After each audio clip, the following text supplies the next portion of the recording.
సింహం ఎక్కడైనా చెట్ల ఆకులను తింటుందా? చాలా మందికి ఇది ఆశ్చర్యం కలిగించవచ్చు. కానీ సింహాలు గడ్డి, చెట్ల ఆకులను తింటాయట. ఫారెస్ట్ ఆఫీసర్ సుశాంతానందన్ షేర్ చేసిన ఈ వీడియో వైరల్ అవుతుంది. ఈ వీడియోలో ఓ సింహం చెట్లను ఆకులను తింటుంది. ఇంతకీ ఆకలి తీర్చుకునేందుకు సింహాలు, పులులు చెట్ల ఆకులను తింటాయా? ఏ సందర్భాలలో ఆకులు, గడ్డి తింటాయి? మన వీడియోలో దాని గురించి నిజాలు తెలుసుకుందాం. ఈ వీడియో చాలా ఇంట్రెస్టింగ్ గా ఉంటుంది. ఎక్కడా స్కిప్ చేయకుండా చూడండి.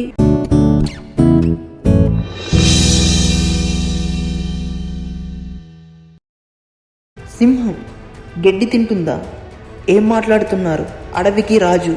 ఆకలేసినప్పుడు మాంసం దొరక్కపోతే వస్తువులైనా ఉంటుంది గాని ఎక్కడైనా గడ్డి తింటుందా? చాలా మంది ఇలాగే అనుకుంటారు. కానీ సింహాలు కూడా ఒక్కొక్కసారి గడ్డి, చెట్ల ఆకులు తింటాయట. ఫారెస్ట్ ఆఫీసర్ సుశాంతానందన్ IFS ఇటీవల ఇందుకు సంబంధించి ఓ వీడియో షేర్ చేశారు. ఈ వీడియోలో ఓ సింహం చెట్ల ఆకులను తింటుంది. చాలా మంది ఈ వీడియో చూసి ఆశ్చర్య వ్యక్తం చేస్తున్నారు. ఇంతకీ సింహం ఎలాంటి సందర్భాలలో గడ్డి తింటుంది? ఈ ప్రశ్నకు ఫారెస్ట్ ఆఫీసర్ సుశాంతానందన్ సమాధానం చెప్పారు. కొన్ని సందర్భాలలో సింహాలకి మాంసం జీర్ణమవ్వదు, కడుపులో ఇబ్బంది ఉంటుంది. అలాంటి సందర్భాలలో సింహాలు గడ్డి తింటాయట.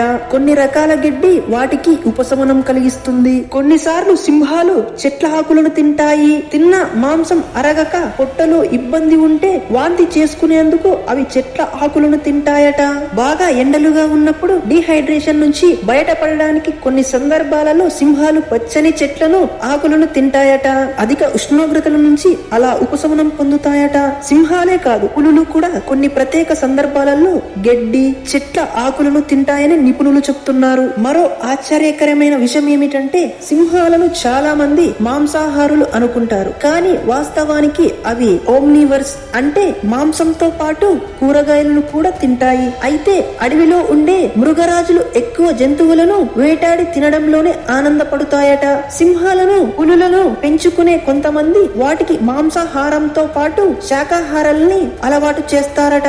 మాంసం వండేటప్పుడు పుదీనా అందుకే వేస్తారేమో. గడ్డి, ఆకులు మాంసాన్ని జీర్ణం చేయడానికి సహాయపడవచ్చు అని ఒక యూజర్ అభిప్రాయపడ్డాడు. నా పెంపుడు కుక్కకు మాంసం పెట్టినప్పుడు సరిపోను, తిన్న తరువాత కూడా చాలా ఎక్కువగా తినేది. ఆ తరువాత చాలా సేపు గడ్డి నములుతూ కనిపించేది. మాంసం జీర్ణం కాకపోవడం వల్ల కడుపులో ఇబ్బంది పడుతూ ఉపశమనం కోసం అలా చేసేది. కొన్ని ప్రాంతాలలో పంది మాంసం తీసుకునే వాళ్ళు ఆ మాంసాన్ని వండేటప్పుడు మసాలాలు వాడరు. వాటికి బదులుగా వివిధ రకాల ఆకుపచ్చ ఆకులను ఉపయోగిస్తారు. బహుశా మాంసం జీర్ణం అయ్యేందుకు అవి దోహదం చేస్తాయేమో అని ఆయన రాసుకొచ్చారు. మా అమ్మ చెప్పింది కూడా నిజమే అనిపిస్తుంది. మా ఇంట్లో మాంసంలో పుదీనా, కొత్తిమీరను వాడేందుకు బహుశా ఇది కూడా ఒక కారణం అయ్యుండొచ్చు. ప్రస్తుతం శ్రావణ మాసం కదా అంటూ పక్కింటి ఆవిడ కామెంట్ చెప్పారు. అది నిజమే. తొలకరి వర్షాలతోనే శ్రావణం ప్రారంభం అవుతుంది.